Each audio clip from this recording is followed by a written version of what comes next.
Chapter 4 Multigenerational Family Therapy. Why do we choose partners so different from ourselves? It's not fate, or chance, or cliches like the heart wants what the heart wants. We choose our partners because they represent the unfinished business from our childhood. And we choose them because they manifest the qualities we wish we had. In doing so, in choosing such a challenging partner, and working to give them what they need, we chart a course for our own growth. Quote from Modern Family.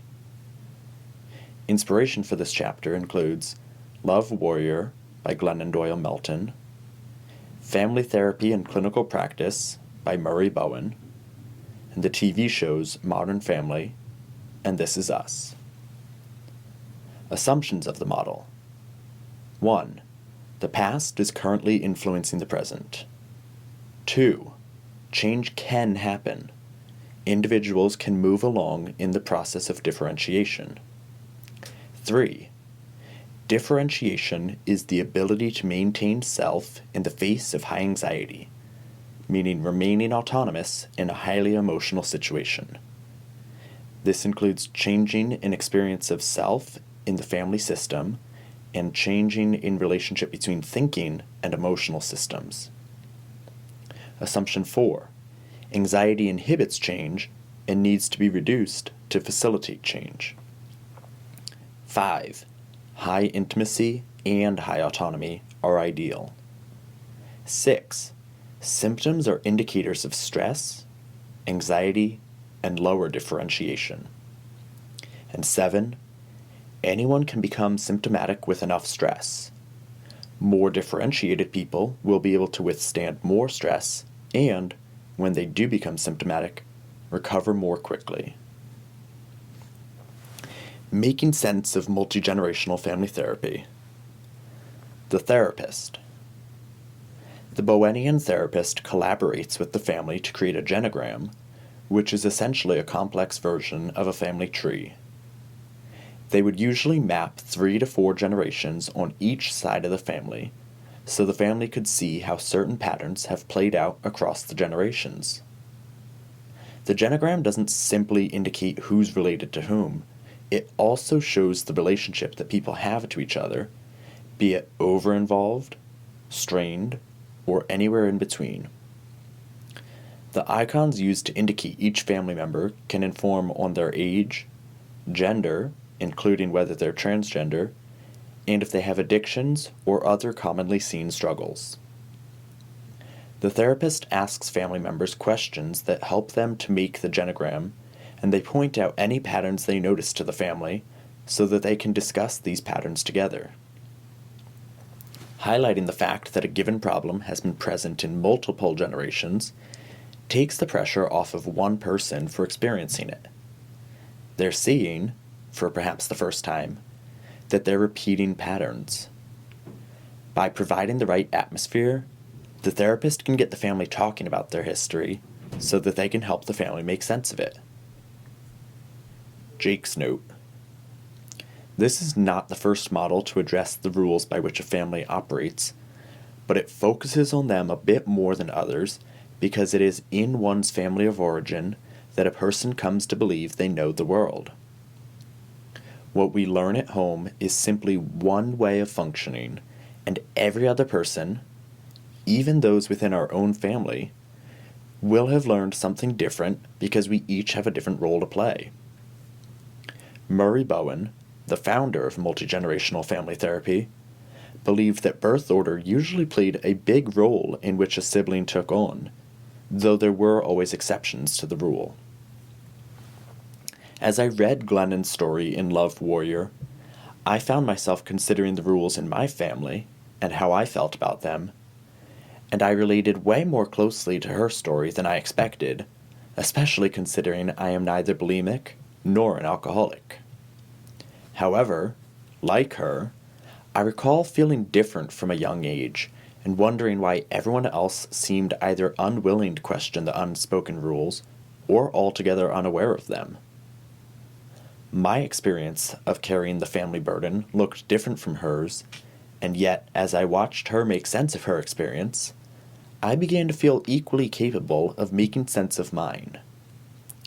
I had long since forgiven my parents for the mistakes I felt they made, but I still didn't feel close to my family. I barely even felt like part of it, and I had lots of opinions regarding my extended family and the ways in which my parents related to them. I think that most people take what happened in their home growing up and use that as their barometer for what is normal. A very candid conversation with a former boyfriend of mine confronted me with the vast disparity between my normal and his.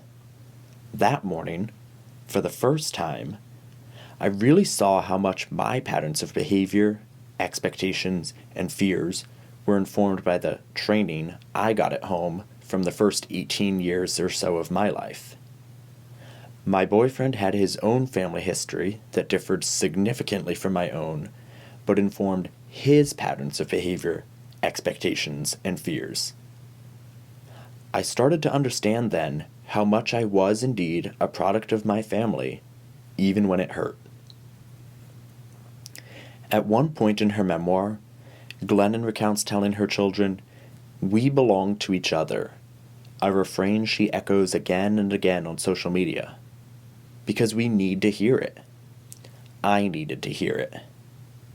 I spent so much time wishing I could have a different family, one where I was never picked on or excluded, one where I could have learned to express my emotions in a healthier manner, one where I got enough attention and had the things I wanted, and parents who didn't lose their tempers with me nearly as often. I wanted things to be so different, and yet I never stopped to consider that the family of origin I had was the only family of origin I was ever going to have. We belong to each other. We may not like it sometimes, but that doesn't make it any less true. I know that most, if not all, of my siblings would do anything for me, and I feel pretty certain that I would do anything for most, if not all, of them too. I know my parents only meant the best for us, but that they are human beings with their own flaws and shortcomings and regrets about the things they did or didn't do to or for us. That doesn't change the fact that we're the only 5 kids they're ever going to have, and that they're the only 2 parents any of us kids are ever going to have. I thought I was done learning from them, but, like every other time I thought I was done, life reminded me that learning is a lifelong endeavor, and that I was foolish to think I was done at 28. Bowenian family therapy does not allow me to simply blame my behaviors and flaws on my parents and grandparents and call it a day. I have to accept that everyone else has their own hurts and points of view, and that I am just as imperfect as the people I sometimes judge for their imperfections. When I decided I wanted to have the sense of belonging I'd always longed for, I realized that in order to do so, I'd have to let go of everything I thought I knew about my family so I could learn who they really were. The model. In this part, I will discuss the assumptions that I had mentioned above. Number 1. The past is currently influencing the present.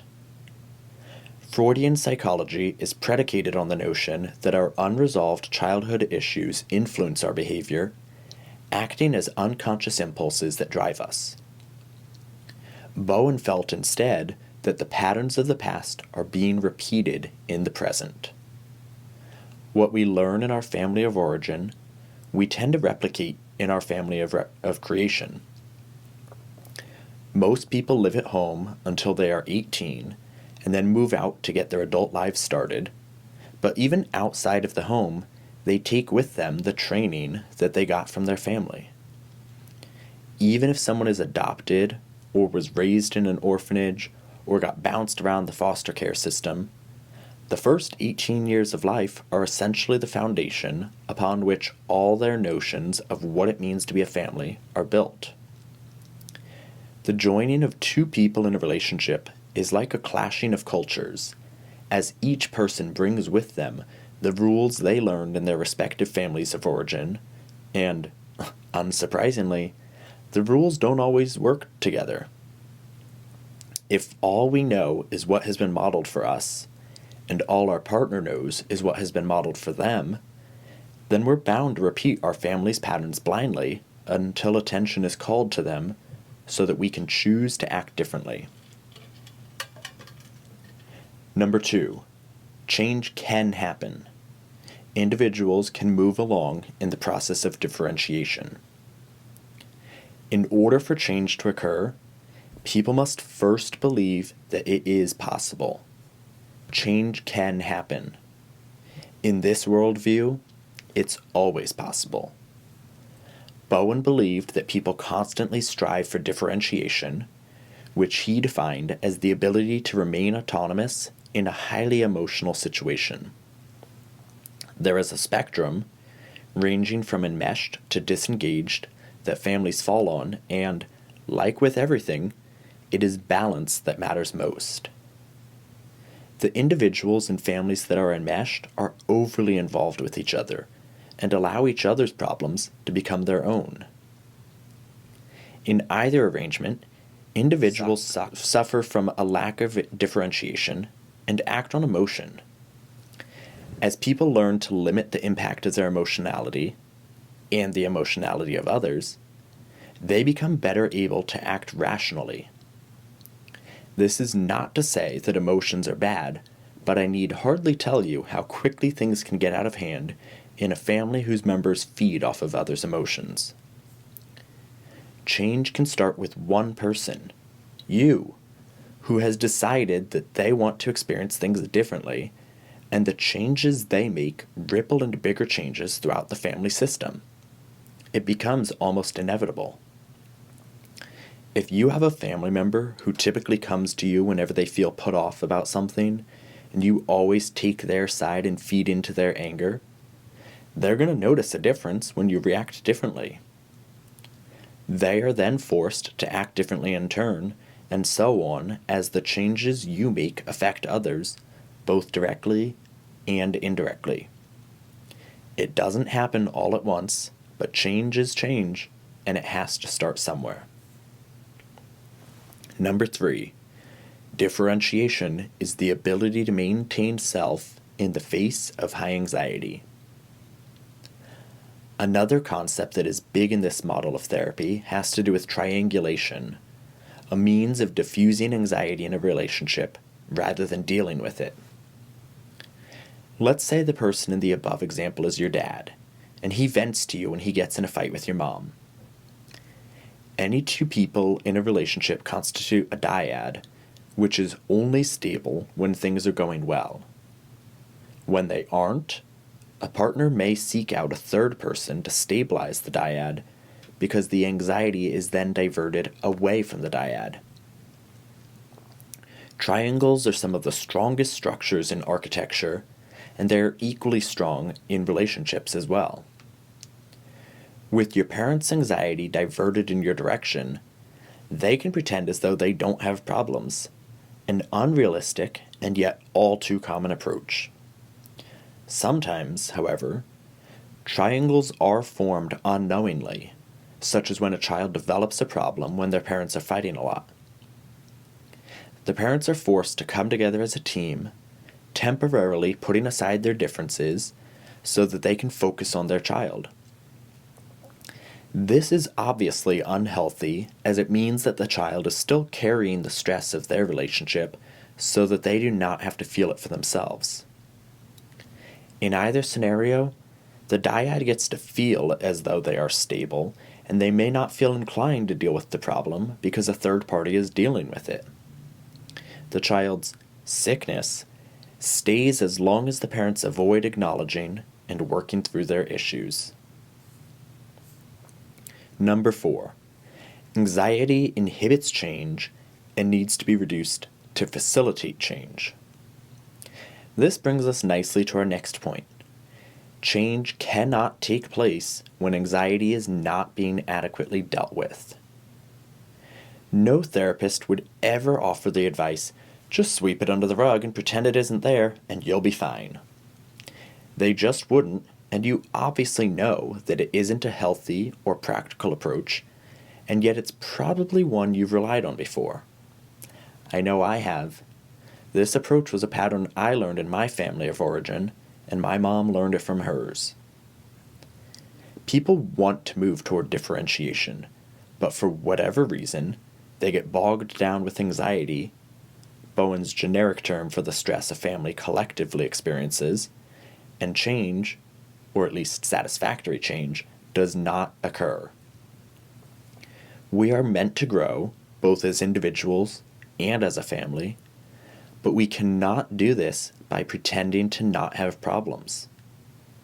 Too often, families don't address their problems because no one has the answers, and everyone assumes it would be futile to address a problem that is just going to seem overwhelming. But here's the thing. You don't have to have all the answers before getting started. When everyone can acknowledge that they all feel overwhelmed, scared, and helpless, it becomes easier for them to be compassionate toward each other. Saying your fears out loud often has the effect of making them less scary. It's the keeping it all to ourselves that's really the problem. Fear leads to disconnect, and sharing it enables connection. Number 5. High intimacy and high autonomy are ideal. When family members share their fears, they experience a higher level of intimacy with each other. In my family, the most my siblings and I could talk about with our parents was TV shows and movies, and since we often had different tastes in these, it left us with little to talk about. Had we instead addressed our disdain for surface conversation and our fears that we can't really open up to each other because we expect to be judged, judgment is also a big thing in my family, we would have experienced more meaningful connection. Hindsight is, of course, 20/20 though.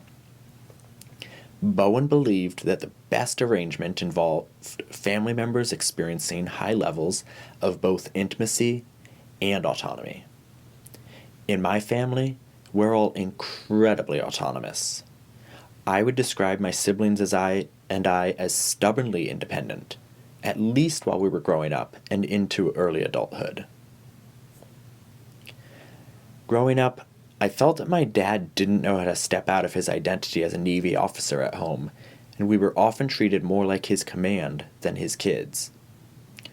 One of my brothers put it best when he said that we were raised to be responsible citizens. Overall, my parents did a great job with that.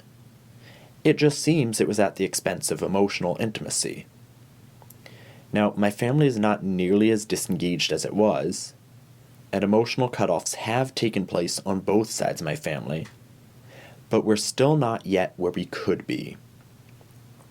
We're working on establishing that emotional intimacy, which can be difficult when navigating the hurts that we've caused each other.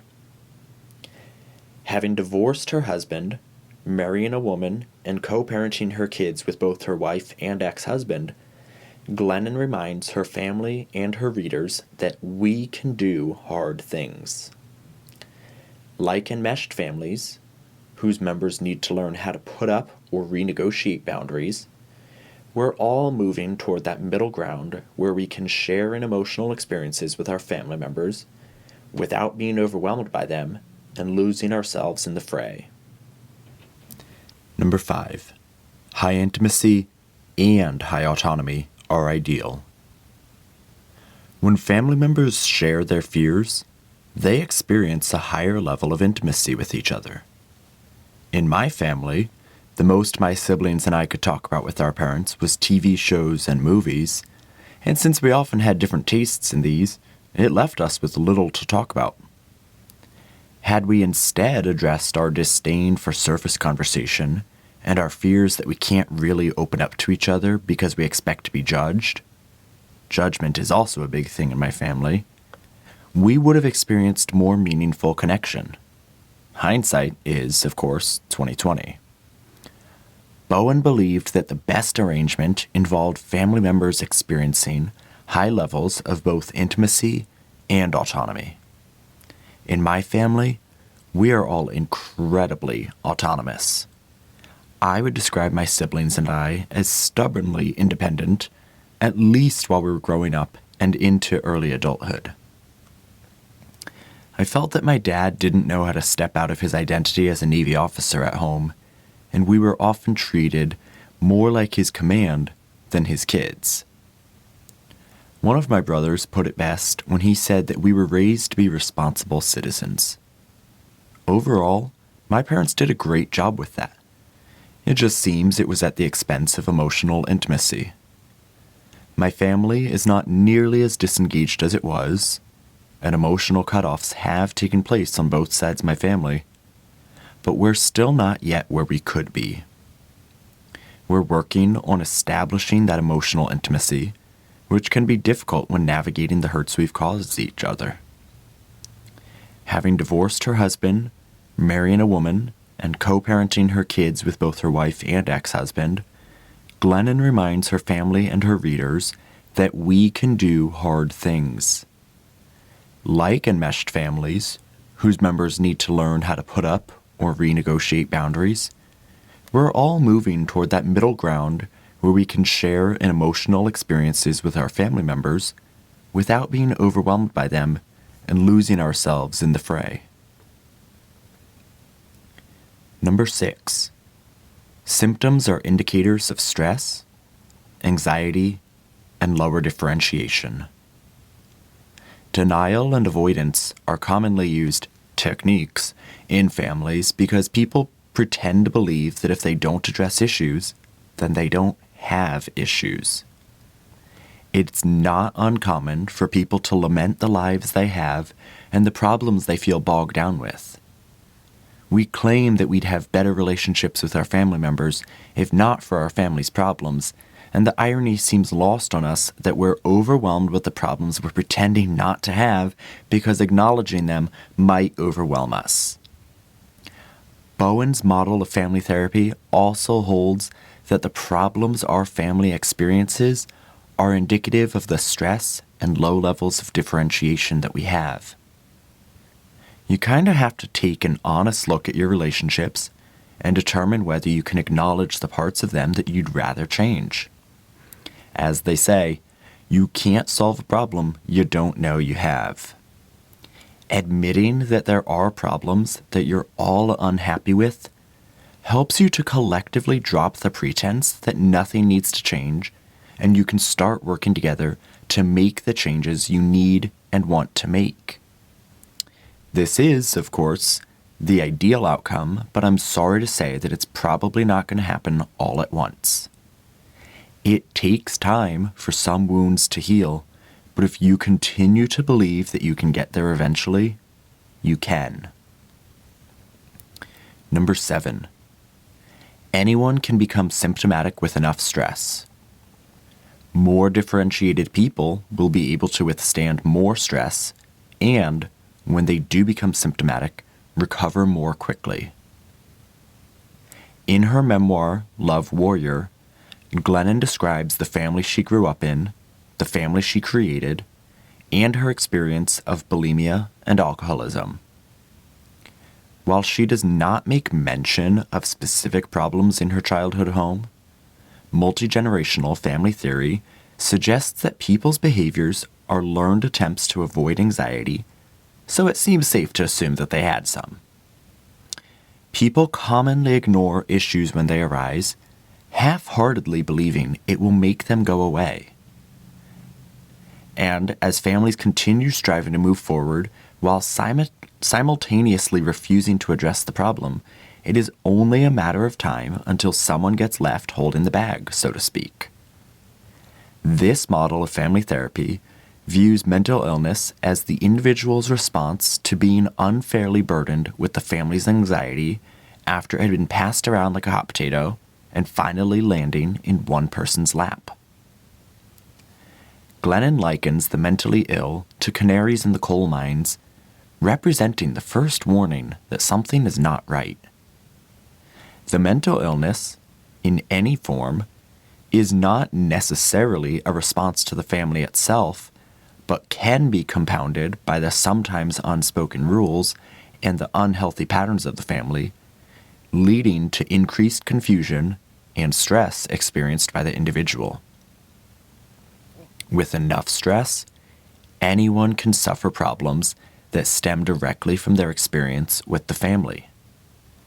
As Glennon puts it, some of us feel more intensely, and it can quickly feel like too much. Everyone is vulnerable to some degree, but as people experience more differentiation, Bowen believed they were both less susceptible to the stress and able to bounce back from it faster. It is in everyone's best interests for us to strive to become differentiated. Next section, case example. In all of the chapters that follow, I will use a brief, fictional example to illustrate how it would look if a counselor were to use the model with a client and quickly show how it works, condensing what could take a few sessions into a few paragraphs. Because this model is not about techniques, but about learning about the patterns that you have inherited from both sides of your family, I am going to forego this part so I can spend more time explaining to you what I learned about my own family. I could make up some stuff about a fake family to illustrate my point, but it doesn't seem nearly as useful as diving into the real stuff with my real family so that you can follow my lead and do the same with your own family. Next section, real life example. My mom has always joked that therapy is pointless because it's obviously the mother's fault if a child has problems, and yet she's only half kidding when she says this. I always got along better with my mom than with my dad, and in recent years, I've come to realize that I understand her better than my siblings do, and sometimes even better than my dad does. As I moved forward in my previous romantic relationship, I finally saw how much of an influence my mom has really had on me. I was a very perceptive child, and for whatever reason, I observed her more than my dad. She was around more, and we seemed to share a special bond. We were both the third of 4 children. Bowen believed that children share a closer relationship with the parent who most closely matches their birth order, and my mom and I seemed to fit the bill in that regard. Even though I later became the third of 5 kids, I still felt closer to my mom than to my dad, the oldest of 10 kids. I don't blame my mom for any problems I may have, but through careful observation, I can now clearly see behaviors I resort to in my own relationship that I learned from her. Though they may have served her at the time of the relationship during which I observed them, there was no guarantee they'd serve me and mine. When I slouched and shrank into submissiveness, or became harshly critical or overly apologetic, explained myself unnecessarily excessively, or asked timidly for the things I want instead of asserting myself, I realized how much I was acting like her. However, I am not my mother, so I don't need to project my dad onto my boyfriend, and I can choose to act differently rather than repeat my parents' patterns. They do not serve me and were, in fact, a detriment in some ways. You gotta find what works for you.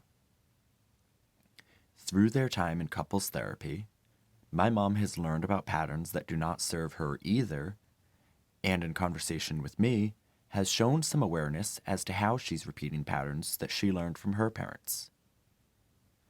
I don't want the same relationship my grandparents had, or the relationship my parents have. I want my own love story.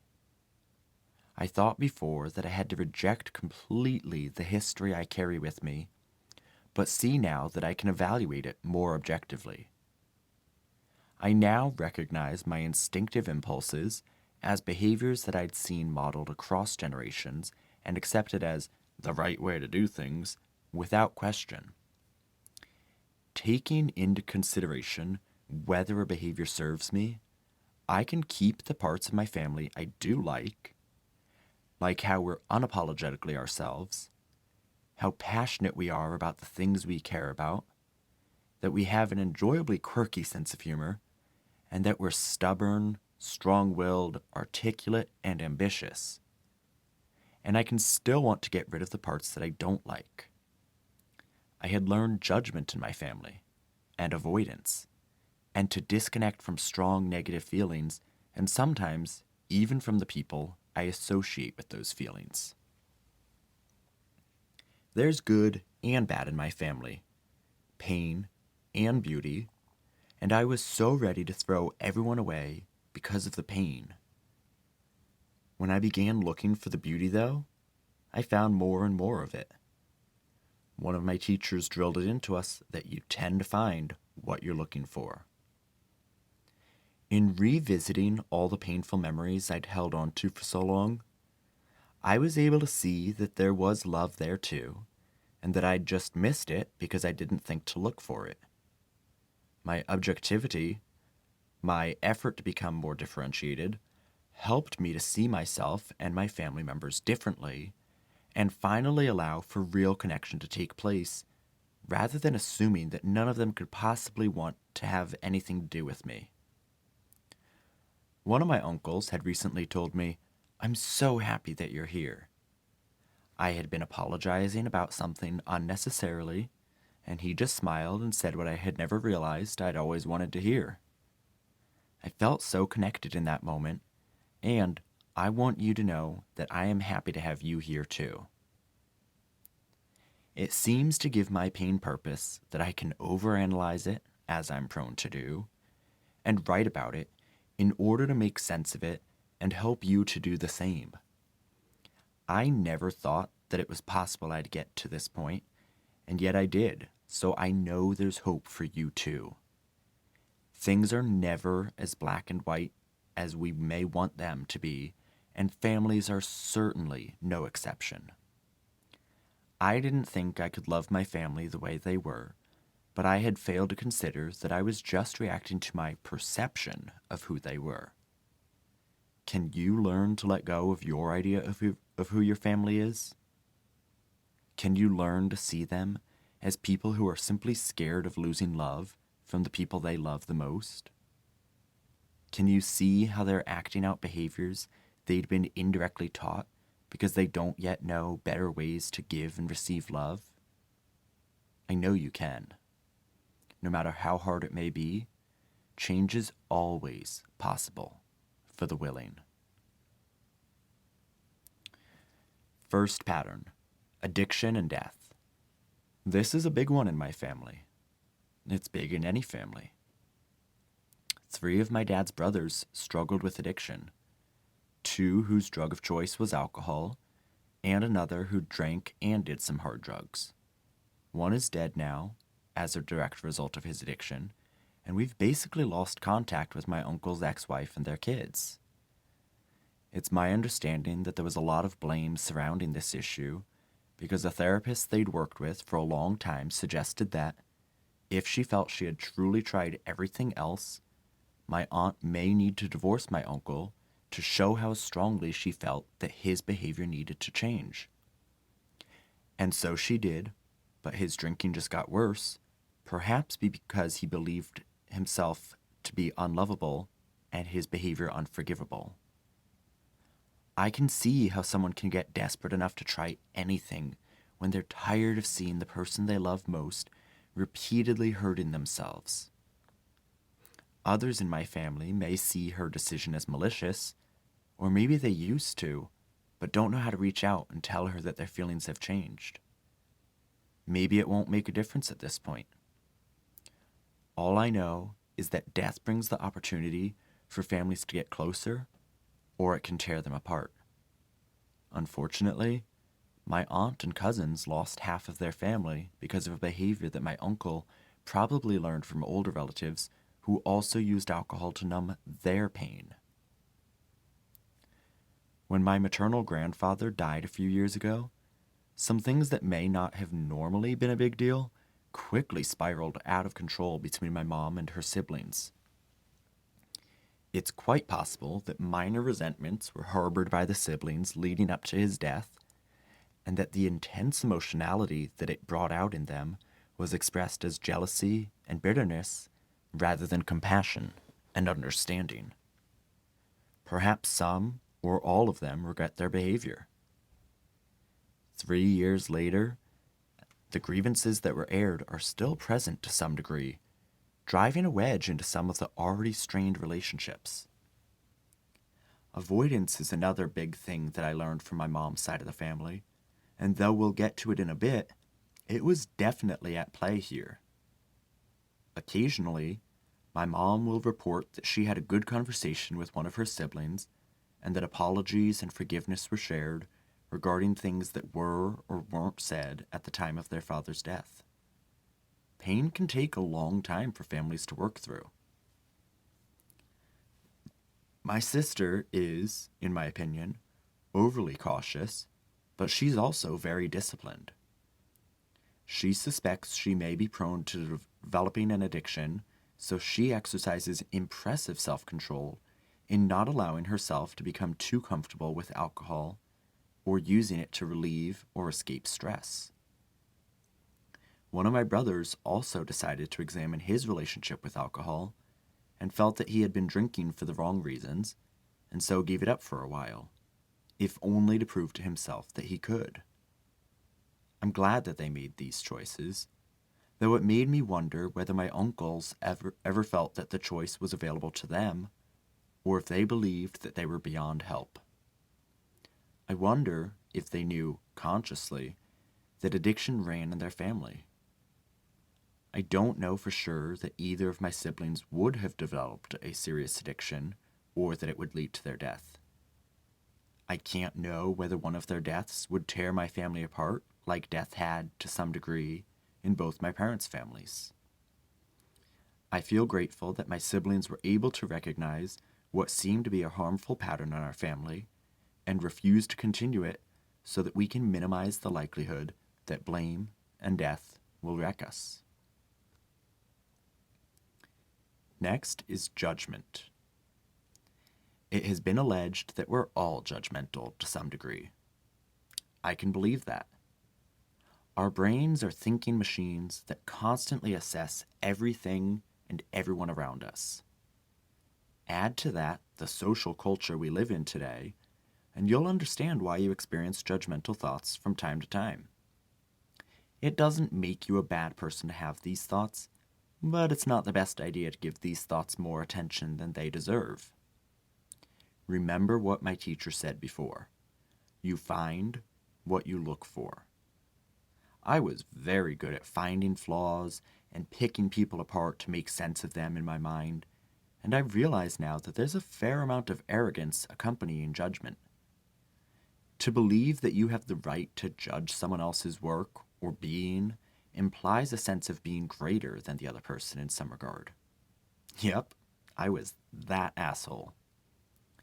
You can bond with others pretty easily at the expense of others. I did, frequently. Having grown up feeling so disconnected from others, I was too willing to put others down to establish human connection. Unsurprisingly, it's not the only way to bond with people, and when people connect only by talking about other people, it's not a very strong connection. Brené Brown and Gabrielle Bernstein both discuss judgment pretty frequently. Both acknowledge that it prevents true connection from happening and simply provides us with a false sense of connection. We have to be willing to let go of judgment to make room for love, and though it can be hard, I've come to believe it's always worth it. It's easy to feel judgmental of yourself for feeling judgmental of others. This only serves to cause a sense of disconnect within yourself that prevents self-love. Judgment doesn't help anyone. It's one of those things that we'll continue to experience, but whenever we catch ourselves being judgmental, we have to choose to let it go. We'll discuss meditation in the next chapter and how it helps us to notice judgment in the moment so we aren't controlled by it. Next, we have criticism. Criticism ties in nicely with judgment. When a judgmental person gets knocked off their high horse, they tend to quickly go on the offensive with harsh criticism. It's a knee-jerk reaction for some people in my family, myself included, I guess in an effort to save face and reassert dominance. As you might expect, criticism doesn't have the intended effect. Instead, it is, in a sense, judgment with an abrasive lack of tact. It's no surprise, then, that people don't tend to respond well to it, and when it is, or seems, unrelenting, people withdraw defensively. John Gottman's theory of the four horsemen of the apocalypse discusses four behaviors that, when present, can almost guarantee the end of a relationship. The first of these is criticism, which Gottman distinguishes from complaints. Complaints address an issue, while criticism attacks the person's character and often contains absolutes like always or never. He also warns that once criticism has become a habit in the relationship, it makes it easier for the other three horsemen, contempt, defensiveness, and stonewalling, to appear.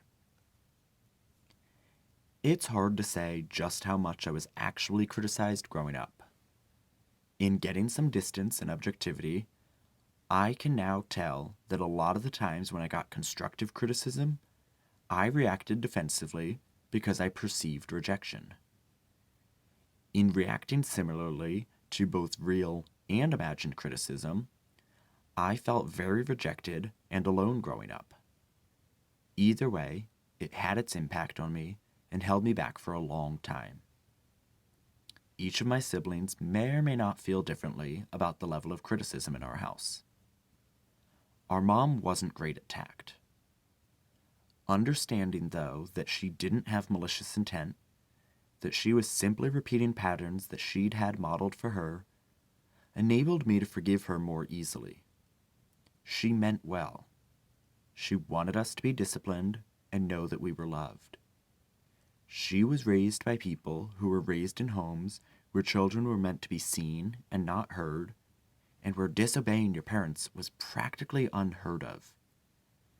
We were much more able to make decisions for ourselves, and it's only natural for parents to have opinions on those decisions. You always knew where you stood with my mom, though it certainly stung to hear her opinions without the delicate comfort that tact provides. Even though I know now that she only wanted the best for us, it was hard to get that sense as a child when that concern was expressed as criticism. It's easy to repeat such a pattern, but growth requires us to recognize our family's bad habits and do our best to change them. Next habit, avoidance.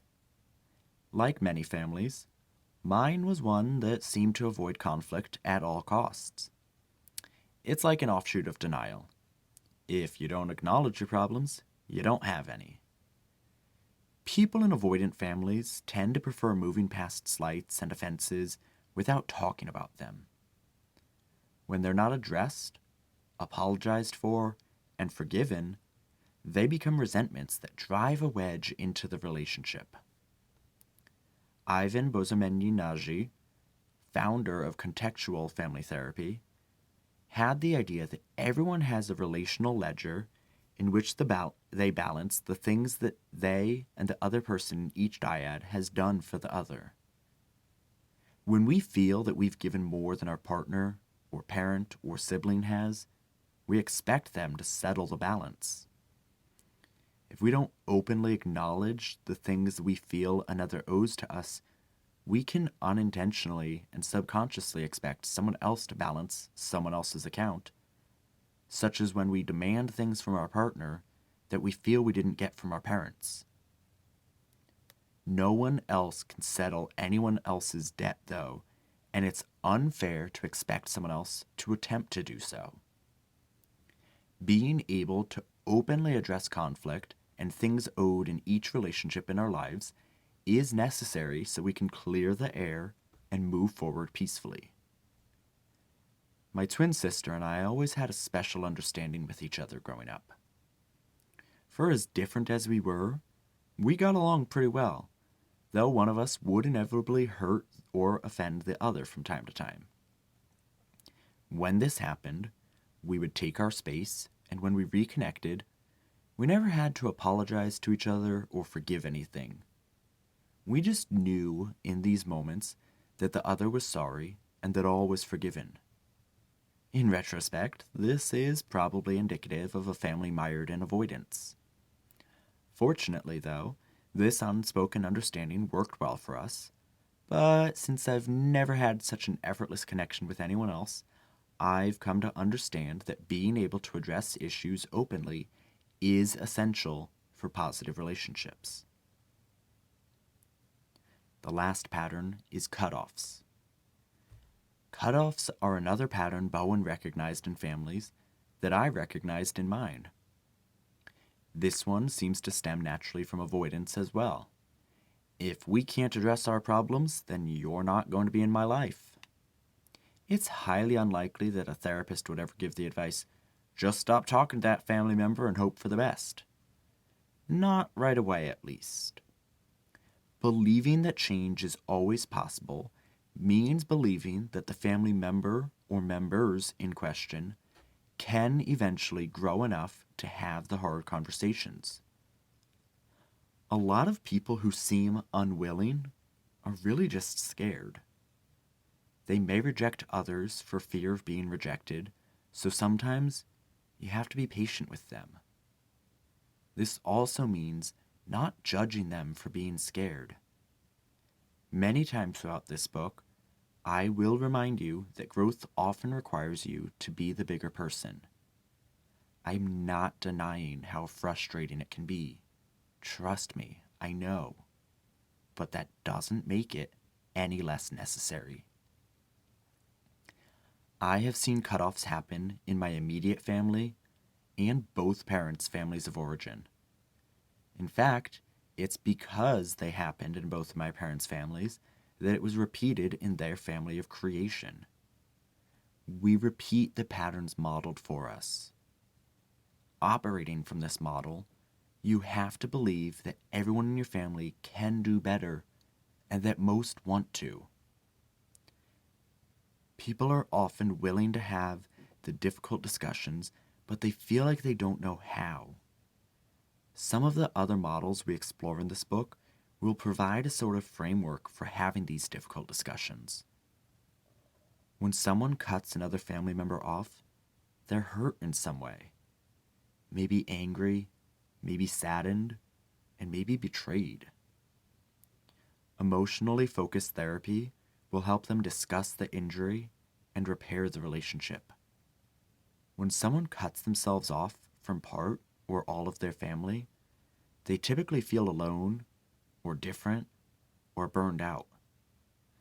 There can be a whole bunch of feelings that boil down into being part of this family hurts too much. I'm out.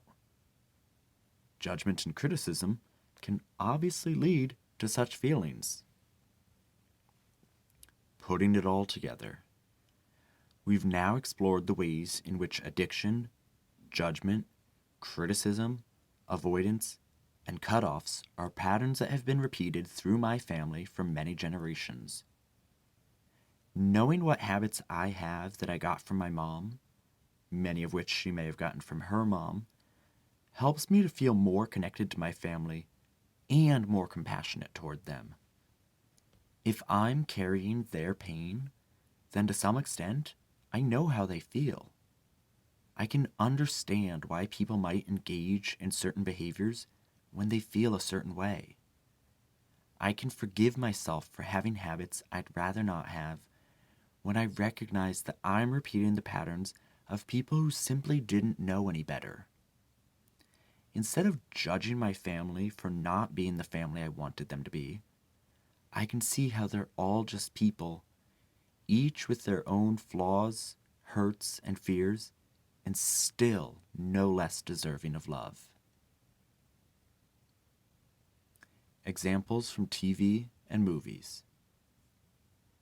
Modern Family and This Is Us are both such smart shows when it comes to showing how certain behaviors appear in multiple people across generations. Both depict characters with varying degrees of differentiation and attempts at triangulation. We barely see a third generation in This Is Us, the primary focus being on the nuclear family consisting of Jack and Rebecca, and their 3 kids, Randall, Kate, and Kevin. Even within these 2 generations, though, the show highlights enough of the ways that the characters are influenced by people and things that came before. In Modern Family, there are 3 generations in every episode, and they often manage to show similar things happening in various dyads across different generations simultaneously. Regardless of whether you watch these shows, which seem to intentionally highlight therapeutic concepts, or other shows, I bet you'll be able to see some same behaviors being repeated in different family members of different ages. Sometimes the apple falls far from the tree, and sometimes, well, not so much. How to apply multi-generational family therapy to your life. Starting with individual problems. One problem that I've recently discovered is that my overactive bladder is really just a bad habit that I learned from my mom, who's one of the people who picked up the habit in her family of origin. I suspect in at least one older family member's case, they claim to have to go to the bathroom in moments of intense emotionality as a means of avoidance.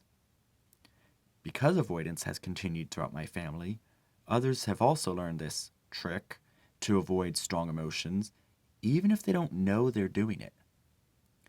I always thought that something was wrong with me, and for a long while, I had to take bladder medication. Now that I'm aware it's a habit I've learned, I know that I can unlearn it. A lot of growth that comes from this model of therapy occurs from being willing to unlearn the bad habits we got from our family. In my case, I had to let go of judgment and criticism, which meant not judging and criticizing my family for having taught me these inefficient patterns. It's no one's fault. Becoming differentiated means learning to love yourself and your family in spite of the hurts and the mistakes. It means trusting that if you can practice patience and compassion with each other, you can have the family you've always wanted and let go of all the things that don't serve you.